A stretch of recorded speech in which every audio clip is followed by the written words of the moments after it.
The parsha this week discusses the process of bringing Bikurim, first fruits, up to Yerushalayim. The Mishnah describes the scene, the music that was played, the dancing that was done, the simcha that they all had. It was amazing. And then the Torah tells us that along with the fruits, they had to say certain psukim, declaring what they were doing. And the end of that verse reads as follows: Lo yavarti mimitzvah yisecha v'lo shachachti. I didn't transgress any of the mitzvahs, and I didn't forget. And we can ask, didn't forget what? What are the words v'lo shachachti actually referring to? So Rashi says v'lo shachachti refers to milavarich al afroshos maisvus. I didn't forget to make a bracha on separating truma and maisa. Asks the Maral, really? Is that really what the Torah is referring to? A bracha, after all, is a d'Rabbanan.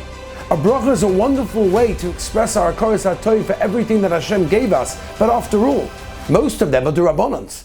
Answers the Maral, Lo shachachti melavarich, I didn't forget to make a bracha, doesn't refer to the text of the bracha that we say when we eat something, but rather the idea behind the bracha. And that is the simcha, the gratitude that we have to give to the Ribbono Shel Olam when we have something and when we partake from his wonderful world.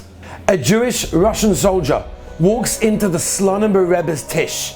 All of a sudden, the Slonim Rebbe stops everyone, looks at the soldier, calls him over. You can imagine the scene. Everybody's watching. What's going on? What's he going to say? What's the Rebbe going to say? What's the officer going to say? And he says to the soldier, tell me, what have you done recently? Your face is shining. You must have done something. And he was all embarrassed in the beginning, but eventually he gave up and he said, okay, we just arrived here with the army. And I was so excited because it was Erev Sukkot. And I thought, this is great. I can actually have an opportunity this year to fulfill the mitzvah of sitting in a sukkah. And I went up to my officer and I said, tell me, can I leave for a few minutes this evening? And I'm just going to walk down the street and find a booth. I need to eat some bread there. It's a great commandment. Please, can I do it? And he said, absolutely not. Not only are you not leaving, I'm going to set up guards to make sure that you don't leave the area. The soldier was devastated. He was so close, but yet so far. That night, he looked at the officers that were guarding the post and he saw that they fell asleep. He jumped over the fence.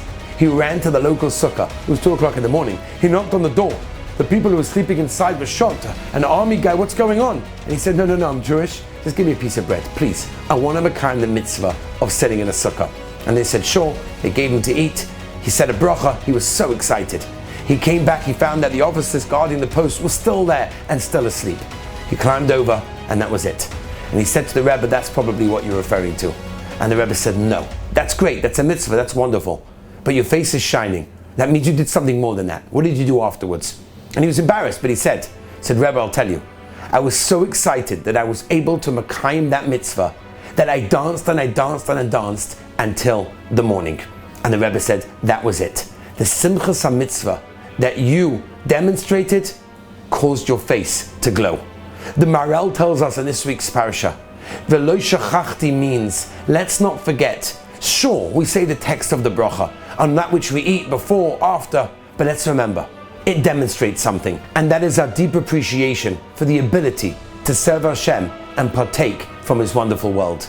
Let's be excited with every single mitzvah that we can possibly perform. Have an amazing Shabbos.